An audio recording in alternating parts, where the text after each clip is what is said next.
Bismillahirrahmanirrahim. Assalamualaikum warahmatullahi wabarakatuh. Alhamdulillah wassalatu wassalamu ala Rasulillah la nabiyya ba'da amma ba' rabbi shrah li sadri wa yassir li amri wahlul 'uqdatam min lisani yafqahu qawli. Alhamdulillah, tuan-tuan dan puan-puan, hajah dan haji semua, berjumpa kembali dengan saya. InsyaAllah kita akan terus belajar bahasa Arab. Pada hari ini insya-Allah kita akan mulai belajar ilmu saraf. Salawat dan salam untuk baginda Nabi Muhammad sallallahu alaihi wasallam. Allahumma salli wa sallim wa barik alaihi. Jadi hajah dan haji ataupun tuan-tuan dan puan-puan semua, insya-Allah kita belajar kitab tasrif mulai daripada hari ini setiap pukul 11.40 hingga pukul 12.40. Lepas tu kita sambung, kita teruskan kepada pengajian bahasa Arab komunikasi. Macam mana kita membina ayat. Jadi yang bahasa Arab komunikasi ni daripada pukul 12.45 hingga kepada pukul 1.15. Jadi insya-Allah tuan-tuan dan puan-puan semua, insya-Allah kita akan belajar bersama-sama dan semoga bermanfaat bagi tuan-tuan dan puan-puan semua. Dan insya-Allah kita akan mulai hari ini iaitu belajar ilmu tasrif. Ilmu tasrif, mungkin di antara tuan-tuan dan puan-puan haji dan hajah semua ada yang baru mendengar apa tu ilmu tasrif. Tasrif ni adalah bahagian daripada ilmu bahasa Arab. Jadi tuan-tuan dan puan-puan, dalam bahasa Arab, dua ilmu yang paling basic bagi kita untuk belajar tu. Yang pertama, nama dia ilmu nahwu. Jadi nama dia adalah ilmu nahwu. Ilmu nahwi. Ilmu nahwi. Ilmu nahwi. Ataupun dalam kita yang mungkin kita dengar, nahwu. Istilah dia nahwu ya. Nahwu. Jadi kalau tuan-tuan dan puan-puan ni belajar ni, ilmu nahwu ni sama dengan Ustaz Angga ni, dengan Ustaz Angga. Setiap hari pukul 9 ya, kalau tak silap saya lah, pukul 9. Jadi hari ni mungkin tak ada ya. Setiap pukul 9 sama Ustaz Angga. Ilmu nahwu tu dengan Ustaz Angga. Dengan saya, kita semua akan belajar ilmu tasrif, nama dia. Ilmu tasrif.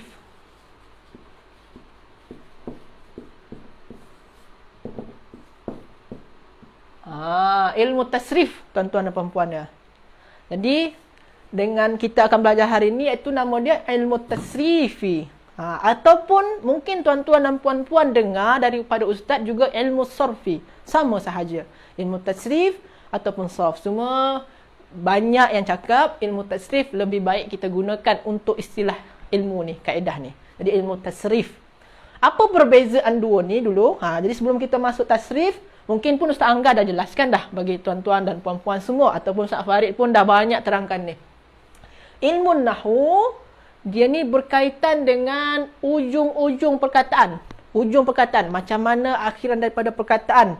Daripada ayat ni, ayat ni, ayat ni. Jadi, contohlah tuan-tuan dan puan-puan semua, macam perkataan meja. Meja, bahasa Arab dia apa? Al-maktabu. Al-maktabu.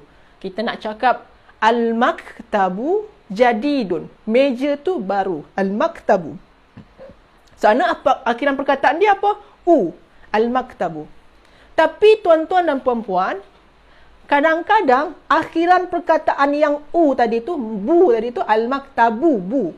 Itu tu boleh berubah. Jadi saya padamlah ni ya. Contoh ilmu nahwu ni ya. Ni saya tengok, saya pun tengok ada live Angga, dia jelaskan dah. Kadang dia al-maktabu,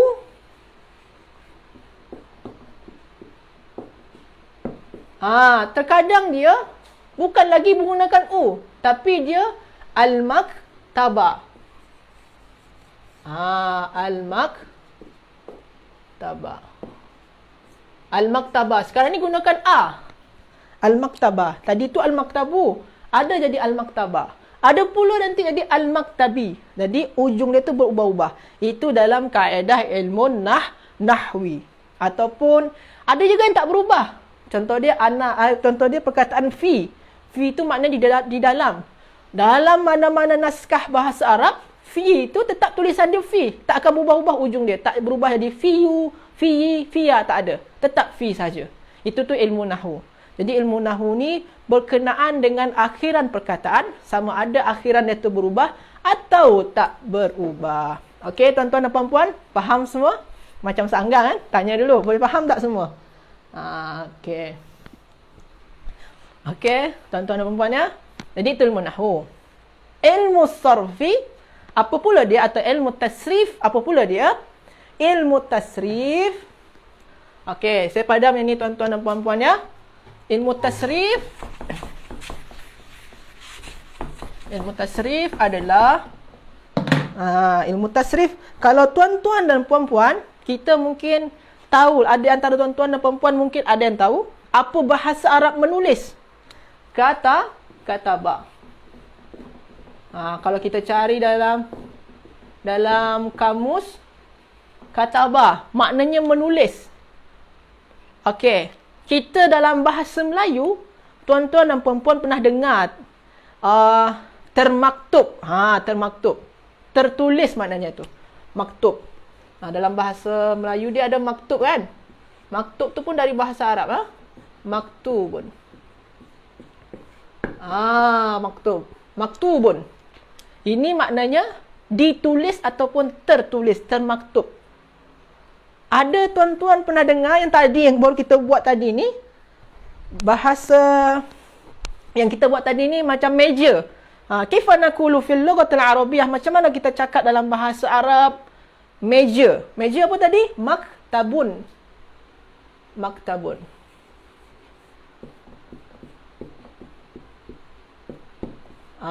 Maktabun.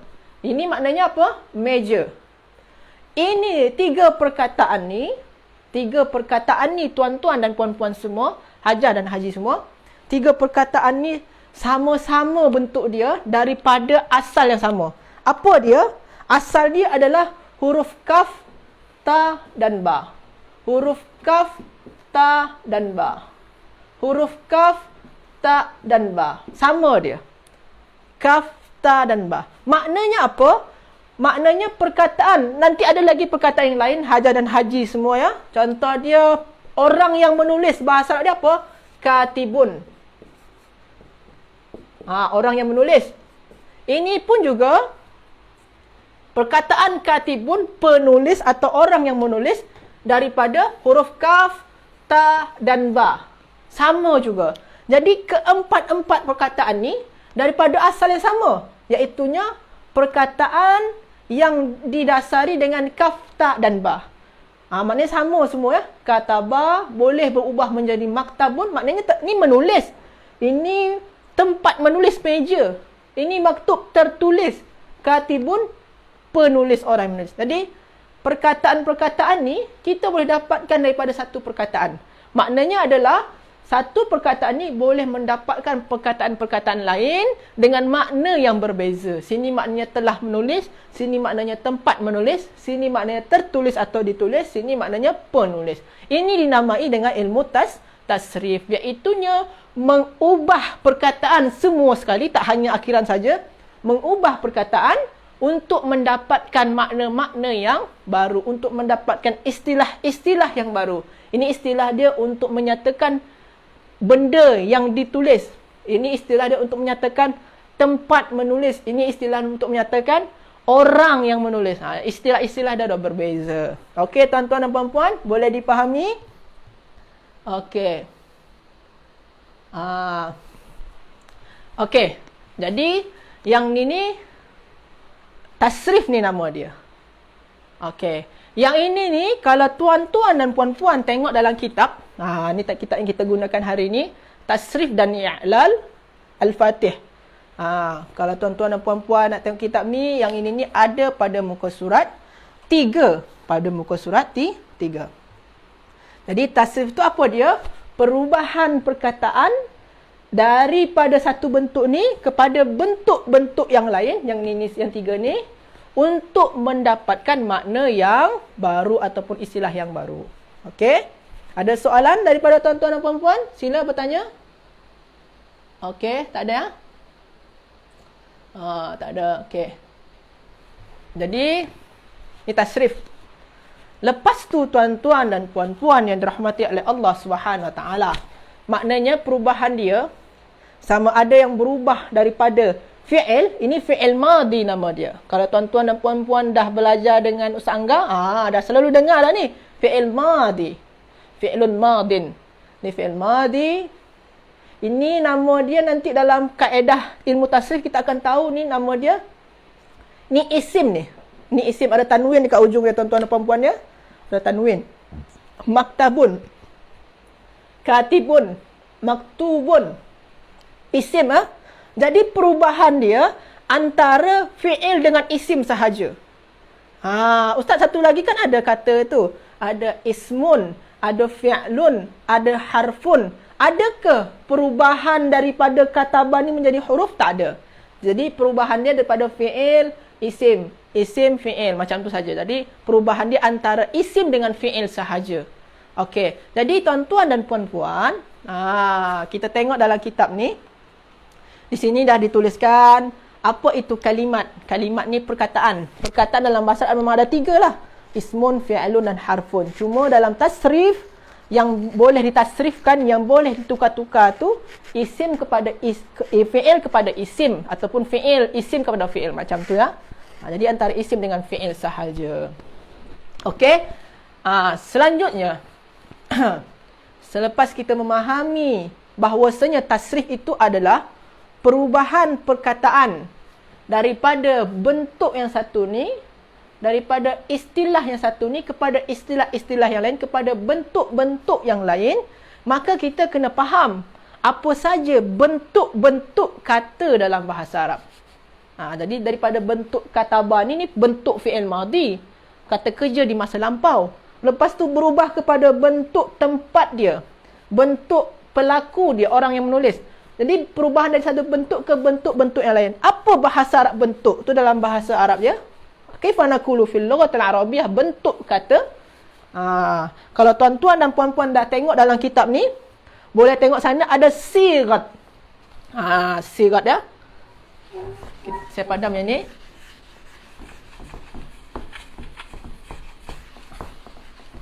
Sigatun.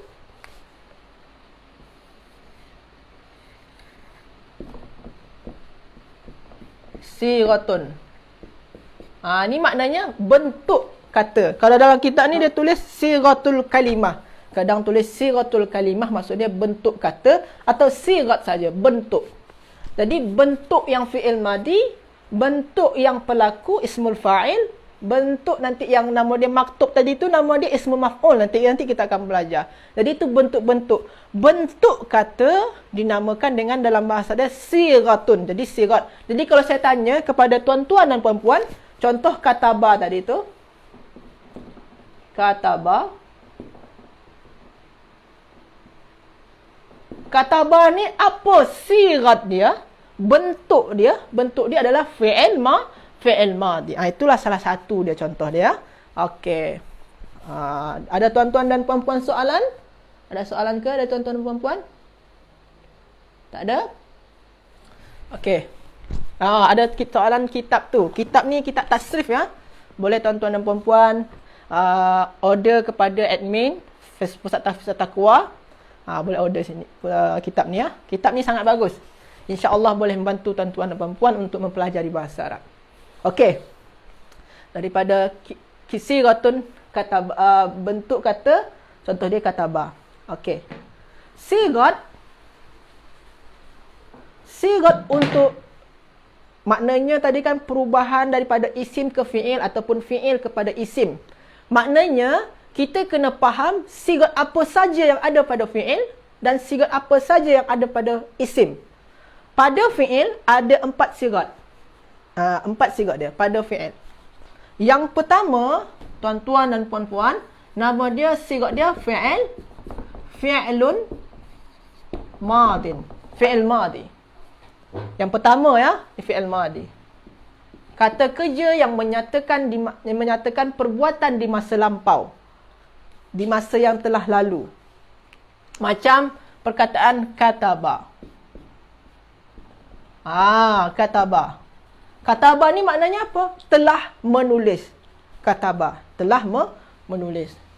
Kalau tuan-tuan dan puan-puan mungkin pernah dengar telah berkata, telah bersabda. Qala. Bahasa dia apa? Qala. Qala.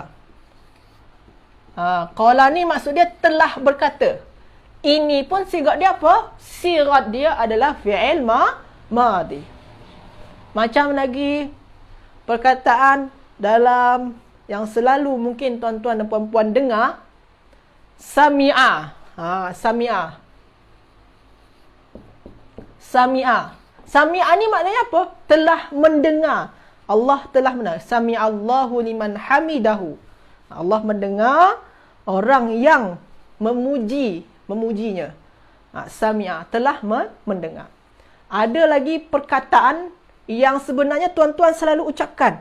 Barakallahu fikum. Baraka. Baraka. Telah memberkahi maksudnya. Telah memberkati. Baraka. Jadi banyak fi'il madi itu yang tuan-tuan dan puan-puan sebenarnya selalu tuan-tuan dan puan-puan ucapkan dalam sehari-hari, tapi mungkin kita tak sedar itu fi'il madi. Ataupun dalam Al-Quran mungkin banyak yang terjumpa dengan kita semua. Okey. Ni fi'il madi. Jadi sigat yang pertama apa? Fi'il madi. Ada soalan daripada tuan-tuan dan puan-puan semua? Okey. Lepas tu fi'il madi. Selain daripada fi'il madi, ada 4 sigat tadi ya. Yang kedua adalah, saya padam yang ni ya. Yang kedua sigat dia fi'il mudhari'. Pakai yang hitam saja. Fi'lun mudhari'. Fi'il mudhari'. Fi'lun mudhari'un. Fi'il mudhari' ni adalah kata kerja yang sedang berlangsung ataupun yang akan datang. Fi'il mudhari'. Kalau fi'il madi tadi apa? Kata kerja yang telah berlangsung, yang telah terjadi, yang telah berlaku.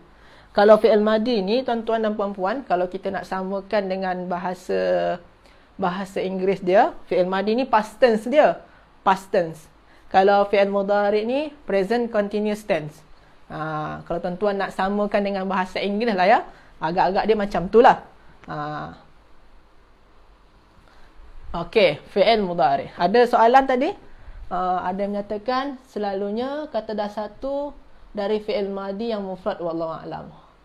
Okey, kalau yang pasal kata dasar tu tuan-tuan dan puan-puan, nanti insya-Allah kita akan belajar pada sesi yang kitab Dr. Wan Rusli. Mungkin nanti ada kita buat sesi lah. Mungkin nanti boleh tuan-tuan dan puan-puan tanya kepada admin. Itu ada sesi kata dasar. Kalau pembahasan yang tu, kata dasar tu memang ada cakap daripada fi'il madi. Ada pula cakap pada yang lain. Dia ada ikhtilaf dia lah. Okey tuan-tuan dan puan-puan ya. Ada lagi soalan dia. Lepas tu soalan dia, Ustaz, macam mana kita nak tahu? Kejap ya. Macam mana kita nak tahu kalimat tu asal dan huruf tambahan? Okey. Tuan-tuan dan puan-puan, kita kena sabar dulu untuk mencari huruf tambahan. Selepas nanti kita belajar sigat ni, insya-Allah kita akan jumpa yang tu. Huruf tambahan, huruf asal, nanti kita akan belajar. Sabar dulu ya. Jadi pertama ni kita kena tahu sigat dulu. Sigat-sigat ni dulu ya. Insya-Allah nanti ada step dia. Sebab kita belajar sigat, nanti ada belajar wazan, nanti ada belajar, dah jumpa wazan, barulah kita belajar tambahan-tambahan. Okey, sabar dulu ya. Jadi, ada lagi soalan? Saya pun takut terlewat. Ada yang bertanya tapi saya tak jawab. Okey, tak ada lagi ya. Okey. Okey, tak ada ya. Okey, Masya Allah. Okey, baik. Kita teruskan lagi. Tadi fi'il madi, sekarang fi'il mudhari'. Sigat pada fi'il mudhari'. Sigat fi'il mudhari' ni contoh dia apa? Contoh dia kalau sini ni haji dan hajah dan tuan-tuan dan puan-puan semua. Kataba ni maknanya telah menulis. Kalau sedang menulis dia menjadi yaktubu.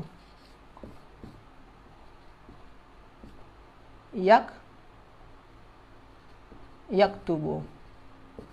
Yaktubu maknanya sedang menulis. Yaktubu. Kalau tuan-tuan dan puan-puan ikutkan kelas Seangga, saya pernah dengar, Seangga dah jelaskan pada tuan-tuan dan puan-puan, fi'il mudhari' selalunya dimulai wajib, bukan selalu, wajib dimulai dengan ya, ataupun kadang-kadang dimulai dengan ta, ataupun kadang-kadang dimulai dengan hamzah, ataupun dimulai dengan nun. Kalau kat atas ni dimulai dengan ya. Jadi fi'il mudhari' dia wajib dimulakan dengan ya, ta, hamzah dan nun. Kalau saya singkat ni, jadi dia, kalau saya singkat kata-kata ni Hajah dan Haji Anita. Anita ya. Anita ni bukan siapa-siapa ya, Hajah dan Haji ya. Saja nak bagi singkatan dia je. Anita ya. Hamzah, nun, ya dan ta. Okey, jangan salah faham Hajah dan Haji ya. Ini bukan nama siapa ni. Okey. Dimulai dengan hamzah, nun dan ya dan ta. Wajib fi'il mudhari', sigat fi'il mudhari' wajib dimulai dengan hamzah, nun, ya dan ta. Nama dia ni, kumpulan huruf hamzah, nun, ya dan ta ni, nama kumpulan dia apa? Huruf mudhara'ah. Jadi nama kumpulan dia adalah huruful mudhara'ati. Huruful mudhara'ah. Jadi nama dia huruf-huruf hamzah, nun, ya, ta ni, atau disingkat Anita, ataupun kadang-kadang ada ustaz yang singkatkan dia jadi Anaitu. Ini semua dinamai dengan huruful mudhara'ah. Huruf-huruf yang menyatakan kata kerja ni adalah fi'il mudhari'. Okey. Jadi ini tuan-tuan dan puan-puan, kalau kita dah jumpa ni, senang kita nak tahu tu fi'il mudhari'. Macam dalam surah Al-Fatihah. Dalam surah Al-Fatihah, saya padam yang ni ya. Nanti tuan-tuan boleh screenshot lah selepas kelasnya. Saya padam sekarang ya. Contoh dia dalam Al-Quran, dalam surah Al-Fatihah, Iyyaka na'budu wa iyyaka nasta'inu. Na'budu.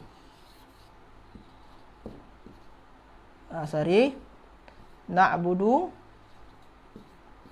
Na'budu ni, kata kerja na'budu maknanya menyembah. Ya tuan-tuan apa? Menyembah ya. Beribadah. Na'budu. Menyembah ataupun beribadah. Okey. Na'budu ni adalah fi'il mudhari'. Sedang menyembah atau akan menyembah. Maknanya dia berlangsung ni. Menyembah berlangsung. Kepadamu kami menyembah dan kepadamu kami minta pertolongan. Menyembah. Ini pun juga fi'il mudhari'. Tuan-tuan dan puan-puan boleh nampak di awalan dia ada nun.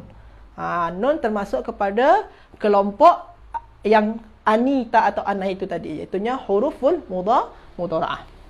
Jadi ini fi'il mudhari'. Fi'il mudhari' maknanya apa? Sigat yang menyatakan perbuatan di masa sekarang ataupun yang akan datang. Okey. Selepas kita belajar fi'il madi, fi'il mudhari'. Lepas tu fi'il apa lagi? Sigat fi'il amar.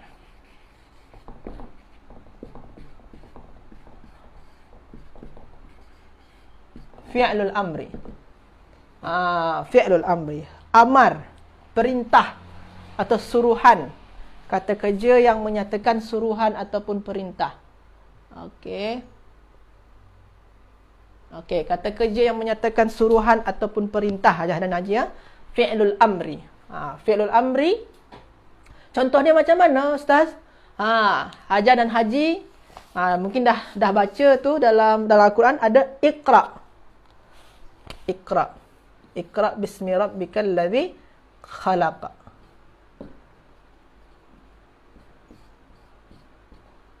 Iqra. Iqra maknanya apa? Bacalah. Perintah tu. Bacalah. Iqra. Iqra, kamu bacalah. Ini adalah sigat dia apa? Kalau tanyakan orang, Iqra ni apa sigat dia? Sigat dia adalah fi'lul amri. Okey tuan-tuan dan puan-puan ya. Tadi ni sigat fi'il amar. Kalau kataba maknanya Ustaz setelah menulis. Yaktubu sedang menulis. Fi'il amar dia apa? Fi'il amar dia uktub. Fi'il amar dia adalah tuan-tuan, mana? Uktub.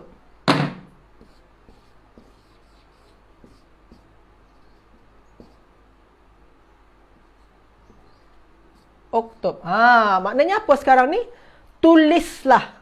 Tulislah. Yang ni maknanya tulislah. Ini pun juga kalau ditanyakan orang, uktub ni apa ni? Apa sigot dia ni? Sigot dia adalah fi'il amar. Okey tuan-tuan dan puan-puan, setakat ni ada soalan? Boleh dipahami? Okey. Selepas fi'il amar, ada satu lagi sigot pada fi'il. Selain daripada fi'il madi, fi'il mudhari', fi'il amar, ada satu lagi sigot dia. Nama dia apa? Fi'lun nahyi. Boleh nampak ke yang bawah tu? Okey, boleh. Fi'lun nahyi. Satu lagi sigot dia adalah fi'lun nahyi.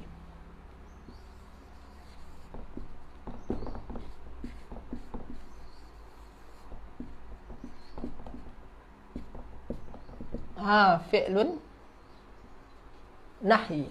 Fi'il nahyi. Maknanya apa? Kata kerja yang menyatakan nahyi. Nahyi itu nahyun. Nahyi itu maknanya apa? Mungkin tuan-tuan dan puan-puan dengar ya. As-salatu tanha 'anil fahsya'i wal munkar. Solat itu tanha, mencegah, melarang. Solat itu tanha 'anil fahsya'i wal munkar, melarang, mencegah ya. Mencegah daripada keji, perbuatan keji dan mungkar. Melarang atau mencegah. Melarang maknanya. Jadi nahyu ni maknanya melarang. Larangan. Untuk menyatakan larangan. Fi'lun nahyi jadi kata kerja yang menyatakan larangan untuk sebuah perbuatan. Jadi kita melarang orang. Jangan. Kalau sini ni bacalah. Kita buat jadi dia jangan baca. Kalau sini ni tulislah. Kita buat jadi fi'il nahyi ni macam mana? Jangan tulis. Macam mana dia? Contoh sini ajaran Najia. Kalau sini bacalah. Kita buat jadi jangan baca. La taqra.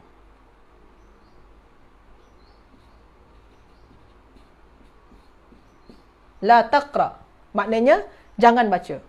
Kalau menulis la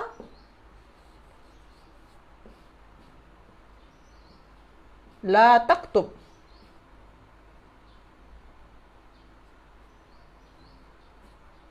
Jangan tulis. La taktub. Jadi fi'il nahyi ni tuan-tuan dan puan-puan, dia wajib dimulakan dengan la. La ni lah yang bermaknakan dengan jangan. Jangan baca, jangan tulis. La. Sebab tu dinamakan dengan fi'lun nahyi. Jadi tuan-tuan dan puan-puan semua, ada soalan sini? Fi'il nahyi, fi'il nafi sama tak? Okey. Jadi tuan-tuan dan puan-puan, ada 4 sigot pada fi'il. Jadi kalau tanyakan orang ada berapa sigot untuk fi'il, ada berapa bentuk pada kata kerja dalam bahasa Arab, ada 4. Ataupun sigot dia ada 4. Yang pertama fi'il madi, fi'il mudhari', yang kedua, yang ketiga fi'il amar, yang keempat fi'il nahyi. Tadi ada soalan yang fi'il nafi. Kalau nafi itu tuan-tuan dan puan-puan, nafi itu menafikan. Kalau sini kan maknanya dia gunakan la juga tu yang menafikan tu, tapi la dia berbeza.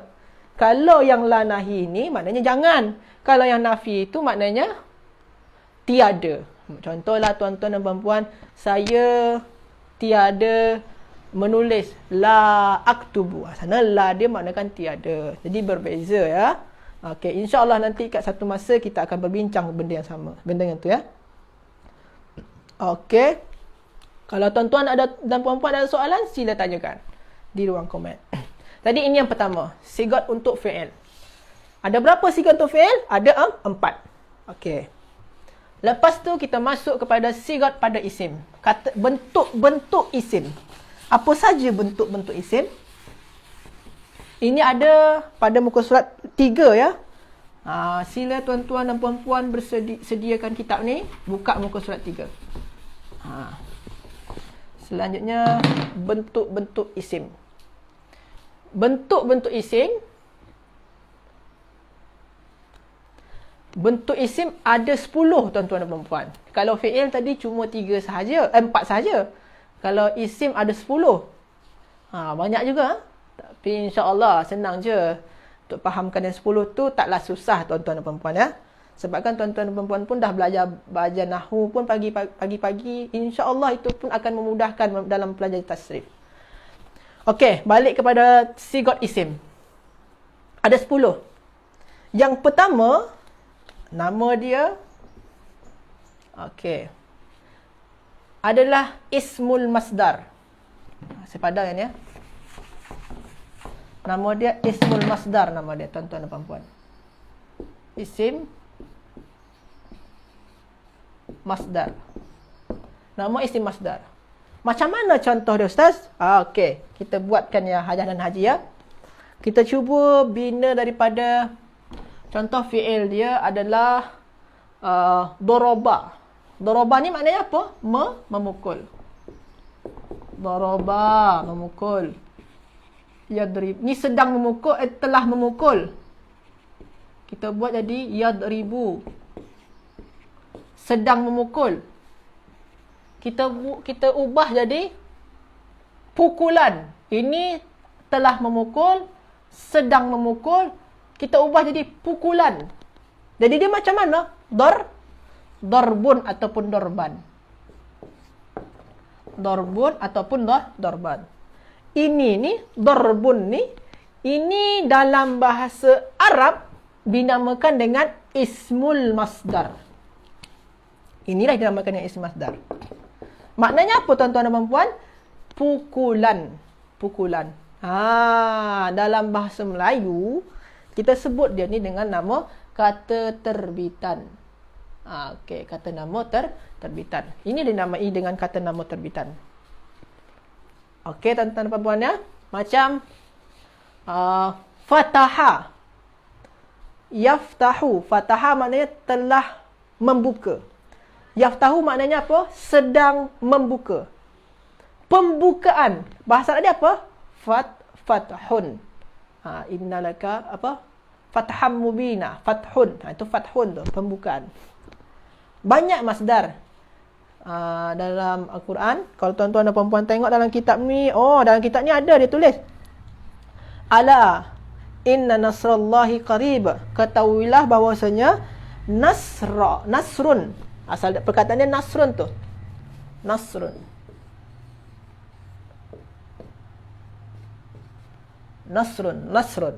Nasara, kalau kata kerja dia nasara. Kata kerja di masa lampau dia. Nasara, telah menolong. Yansuru, sedang menolong. Nasrun, maknanya apa? Pertolongan, tuan-tuan dan puan-puan ya. Jadi, ala inna nasrallahi qarib. Ketahuilah bahawasanya pertolongan Allah tu dekat. Okey, jadi nasrun ni termasuk kepada isim masdar. Ada tanyaan baru mula ke kitab ni? Mula kitab ke? Ya betul. Ini kita ni baru belajar kitab tasrif hari ni. Jadi mula daripada muka surat 3. Okey. Tuan-tuan dan puan-puan ya. Ini isim masdar. Ini sigat isim pertama. Sigat isim yang kedua. Isim yang kedua, nama dia adalah ismul fa'il. Isim fa'il. Isim fa'il, kalau tuan-tuan dan puan-puan nak tengok dari sini, doraba ni telah memukul. Yadribu, sedang memukul. Darbun ataupun dorban maknanya pukulan. Kita nak ubah jadi orang yang memukul. Apa tu orang yang memukul? Apa orang yang memukul tuan-tuan dan puan-puan? Daribun. Daribun. Jadi contoh di sini ni daribun. Daribun. Okey. Ni maknanya orang yang memukul. Orang yang memukul. Maknanya adalah orang yang memukul. Sebab itulah nama sigat dia ismul fa'il. Al-fa'il ni kalau tuan-tuan dan puan-puan belajar dengan Ustaz Angga, Itu maknanya orang yang berbuat atau pelaku dia. Jadi ismul fa'il ni apa? Isim yang menyatakan pelaku perbuatan. Daraba maknanya perbuatan dia memukul. Pelaku yang memukul tu apa nama dia? Pemukul kan, orang yang memukul. Daribun bahasa Arab dia. Daraba kata kerja dia memukul. Pelaku dia dinamakan dengan daribun. Cuma tuan-tuan dan puan-puan kena hati-hati ya. Berbeza antara fa'il dalam ilmu nahwu dengan ismul fa'il dalam ilmu tasrif, berbeza. Jadi kalau tuan-tuan dan puan-puan nak sebut dalam ilmu nahwu, sebutkan fa'il. Tapi dalam ilmu tasrif nama dia ismul fa'il. Berbeza dia. Nanti insya-Allah mungkin nanti Ustaz Angga pun akan jelaskan dan saya pun nanti juga akan menjelaskan pada bab-bab selanjutnya. Okey, setakat ni kita semua ni cuma nak kenalkan dulu sigot sahaja dulu. Okey, ini ismul fa'il. Macam juga Ustaz, kalau nasrun ni kan pertolongan. Kita nak ubah jadi orang yang menolong macam mana Ustaz? Kalau jadi orang menolong, nasirun. Sorry. Tak apa-apa ya.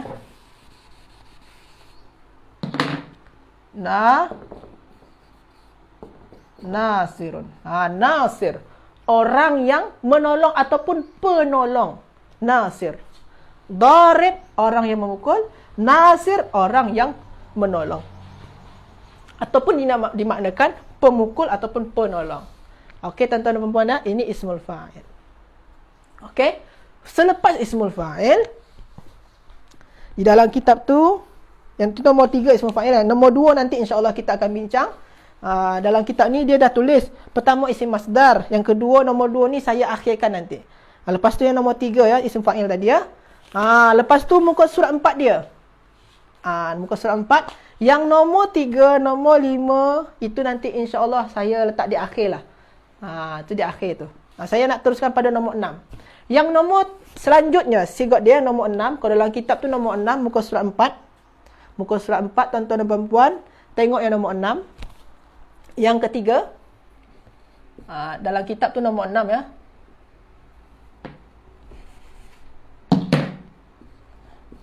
Okey, yang ketiga, kalau dalam kitab nombor 6, apa nama dia? Ismul maf'ul.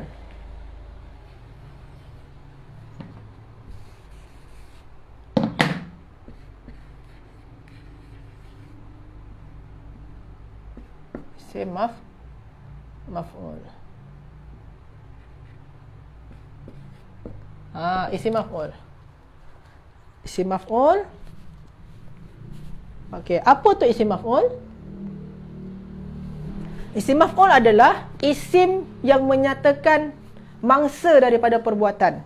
Maksud dia macam mana? Kalau tuan-tuan dan puan-puan tengok sini, daraba telah memukul. Yadribu sedang memukul. Ini makna sigat dia fi'il madi, ini sigat dia fi'il mudhari, ini sigat dia isim masdar, ini sigat dia isim fa'il. Kalau isim maf'ul macam mana dia? Isim maf'ul tu tuan-tuan dan puan daripada daraba ni madrubun. Madrub. Apa makna madrub tu? Makna dia adalah dipukul ataupun terpukul. Dipukul ataupun terpukul. Jadi itu mangsa. Dalam bahasa kita dia mangsa kan? Dipukul ataupun terpukul. Madrubun. Itu isim maf'ul. Macam tadi kita buat maktubun. Maktubun. Tak ada tempat ya. Maktubun. Maknanya ditulis ataupun tertulis. Jadi ini isim maf'ul. Ini yang nombor 3 tuan-tuan dan puan-puan. Dia ada 10. Masih baru 3. InsyaAllah kita akan sambung lagi ya. Yang nombor 4. Okey. Okey, nombor 4. Okey, ada soalan. Tak sama ke dengan kitab tabel nahwu al-fatih? Okey, tak sama ya. Betul, tak sama. Yang ini tasrif, bukan kitab nahwu ya, tuan-tuan dan puan-puan ya. Tasrif. Okey, yang keempat sigat dia. Sigat isim. Apa sigat isim yang keempat? Saya padamlah yang ni tuan-tuan dan puan-puan ya. Nanti tuan-tuan dan puan-puan boleh tengok balik recording dekat Facebook. Nanti boleh salin ulang lah. Kalau nak salin sekarang pun mungkin rasa tak sempat. Saya teruskan saja saya padam ya. Saya padam yang ni. Kalau tuan-tuan dan puan-puan nak salin, boleh salin nanti bila dah habis dah live ni. Ataupun screenshot saja boleh juga. Kita cuba yang keempat. Tadi isim tadi ni daribun, lepas tu madrubun. Madrub ni apa dia sigat dia? Isim maf'ul. Selanjutnya, kalau tuan-tuan dan puan-puan tengok dalam kitab muka surat 4 tu, selepas isim maf'ul tu nombor 7 tu isim tafdil. Isim tafdil nanti kita akan belajar. Saya nak pilih yang senang-senang bagi tuan-tuan dan puan-puan terlebih dahulu. Nanti kita ambil yang susah-susah tu esok lah. Nombor 7 kita ambil. Nombor 8 isim makan. Isim makan. Tadi nombor 3, 4 Ismul makan. Ismul makan. Isim makan. Ini bukan isim menyatakan makanan-makanan ni aja ya. Ini isim yang menyatakan tempat. Makan ni maknanya tempat berlakunya perbuatan. Isim menyatakan tempat berlakunya perbuatan. Di sini kalau daraba maknanya memukul. Memukul. Kalau kita nak cakap tempat memukul, madrabun. Kalau dalam kitab ni isim makan dia adalah madrasah. Kata kerja belajar, darasa. Tempat belajar, madrasatun. Tempat belajar.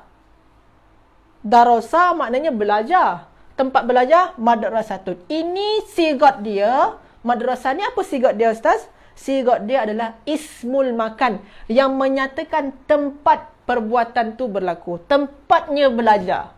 Perbuatannya belajar, ni tempat dia. Tempatnya madrasah. Tempat belajar. Macam masjid. Macam majlis. Majlisun. Jalasa. Jalasa ni duduk. Tempat duduk. Majlisun. Sebab itulah kita selalu cakap majlis-majlis. Tempat orang duduk-duduk. Tempat duduk beramai-ramai ya. Tapi sekarang ni PKP tak boleh lagi Ayah dan Haji ya. Jalasa. Duduk. Majlis. Tempat duduk. Okey. Ini isim makan. Okey.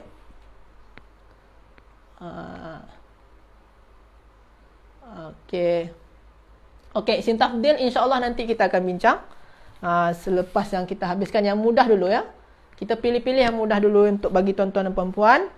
InsyaAllah selepas tu baru kita masuk yang isim tafdil, yang susah-susah tu ya. Ini isim makan. Lepas tu isim zaman. Saya padam yang ni ya. Jalasan ni saya padam. Isim zaman. Nombor 5. Ismuz zaman. Isim zaman ni apa dia? Isim yang menyatakan masa berlakunya perbuatan tu. Masa berlakunya perbuatan. Kalau dalam kitab ni, muka surat 4 ni, tuan-tuan dan puan-puan tengok ni nombor 9 lah. Dalam kitab tu nombor 9. Di sana tu maqtalun. Sini tu maqtalun dia ambil. Maqtal. Maqtal ni apa ni Ustaz? Ini asal kata kerja dia adalah qatala. Qatala, tuan-tuan puan-puan ya. Qatala tu maknanya membunuh. Maqtal, masa pembunuhan. Jadi masa dia. Jadi qatala ni kata kerja dia membunuh. Kalau qatala, masa membunuh tu. Jadi maqtal, masa dia. Okey tuan-tuan dan puan-puan ya. Masa membunuh. Boleh juga yang lain. Banyak lagi yang boleh kita buat jadi isim zaman ni. Banyak tuan-tuan dan puan-puan. Cuma isim zaman dengan isim makan, dua-dua ni bentuk dia sama. Macam majlis tadi, itu menyatakan makan. Dia pun boleh kita buat jadi isim zaman dengan bentuk yang sama. Jadi isim makan dia majlis, tempat duduk. Isim zaman dia juga sama, majlis juga. Majlis tu jadi kalau isim zaman maknanya apa? Masa duduk. Majlis juga tuan-tuan dan puan-puan. Sebabkan kenapa? Isim zaman dengan makan, bentuk dia sama je.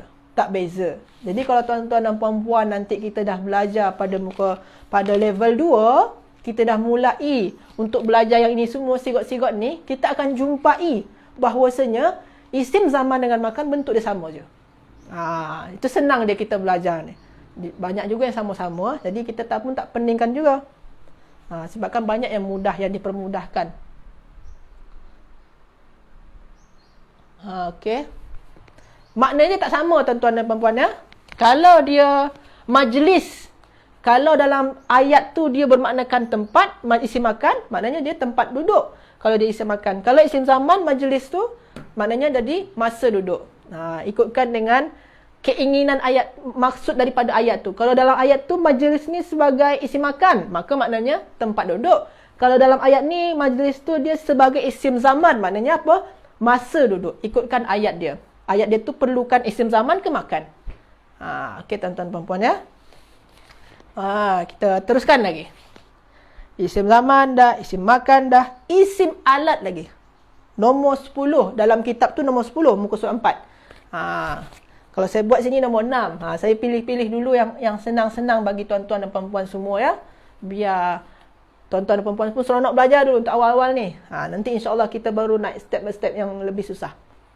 Tapi tak susah jugalah. Semua insya-Allah mudah je. Yang nombor 6, ismul ala. Ismul ala. Isim yang menyatakan alat. Maksud dia, alat berlakunya fi'il tu. Contoh, membuka. Fataha. Alat membuka apa? Itu kita nak cari. Alat membuka tu apa bahasa Arab dia? Contohlah tuan-tuan dan puan-puan ya. Fataha. Fataha ni membuka. Alat membuka apa? Miftahun.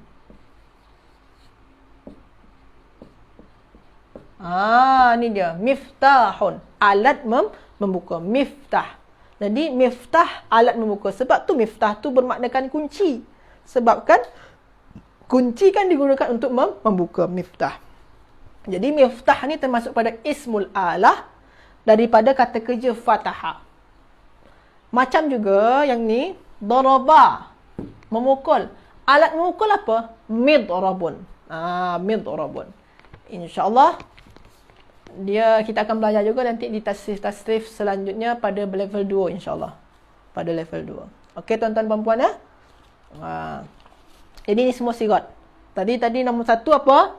Nombor 1 sigot isim tu apa? Isim masdar, isim fa'il, isim maf'ul, isim makan, isim zaman, ismul alah. Ada 6. Ini yang senang-senang saja. 6 ya. Okey. Kita sambung yang nombor 7. Saya padam yang ni ya. Ada soalan? Sebelum saya padam ada soalan? Kalau alat membasuh. Okey. Ikut ayatnya. Okey. Kalau alat membasuh. Masya-Allah, alat membasuh. Okey, tuan. Puan ya. Alat membasuh. Membasuh bahasa Arab dia apa? Membasuh. Membasuh ghasala ya. Ghasala. Ghasala yaghsilu. Dia ikutkan kalau alat membasuh tu mirsalun. Mirsalun. Ni alat membasuh. Mirsalun. Ataupun tuan-tuan dan puan-puan boleh, dia bentuk dia boleh mirsalun ataupun mirsalatun. Boleh tuan-tuan dan puan-puan tengok dalam kitab ya. Tu ghasala. Ghasala. Membasuh tu ghasala. Okey. Saya padam ya.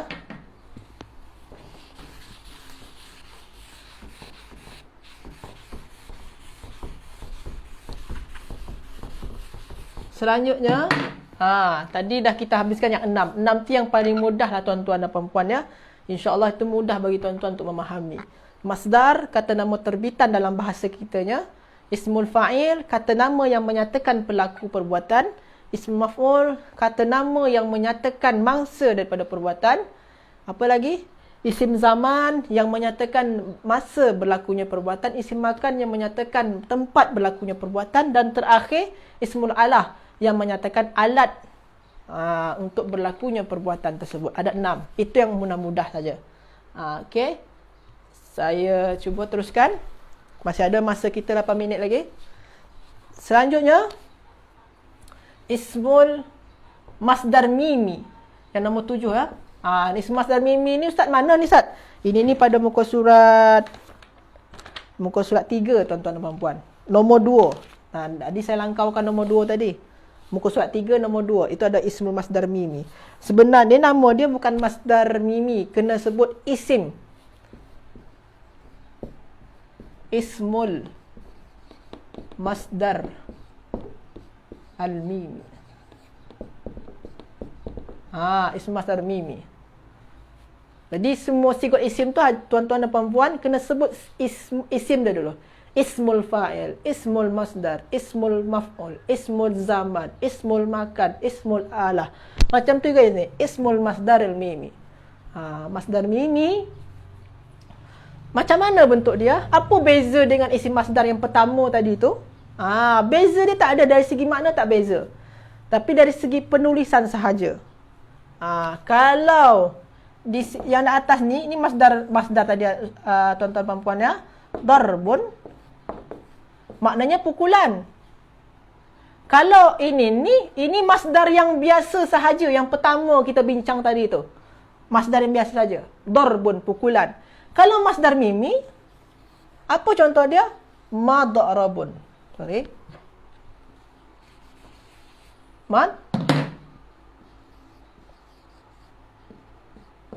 Madrabun. Madrab. Madrabun. Maknanya tak sama. Pukulan juga. Darbun, pukulan.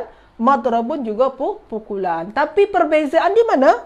Perbezaan dia pada mim. Sini tak ada mim dekat awalan dia. Sini ada mim dekat awalan dia. Sebab itulah dinamakan yang ini ni masdar yang biasa saja. Ismul masdar. Kalau yang bawah ni ismul masdaril mimi. Kenapa dinamakan masdar mimi?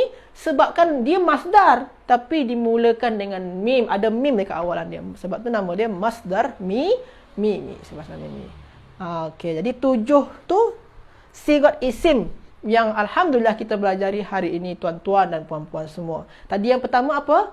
4 sigat fi'il. Apa saja dia? Fi'il madi, mudhari', amar dan juga fi'il nahi. Fi'il madi, fi'il mudhari', fi'il amar dan fi'il nahi. Kalau yang sekarang sigat isim apa saja dia yang kita dah belajar? Isim masdar, isim fa'il, isim maf'ul, isim zaman, isim makan, isim alat, isim masdar mimi yang terakhir 7. Ada 3 lagi, insya-Allah kita akan belajar esok hari. Tuan-tuan dan puan-puan ada soalan? Okey, betul, tambah mim, betul. Jadi itu sajalah kelas kita hari ini tuan-tuan dan puan-puan semua. Terima kasih banyak. Saya tengok pun ramai tuan-tuan dan puan-puan yang menyaksikan live kita pada hari ini. Masya-Allah, jazakumullah khairan. Jadi semoga saja usaha tuan-tuan dan puan-puan untuk mempelajari bahasa Arab ni mendapatkan pahala di sisi Allah Subhanahu Wa Taala.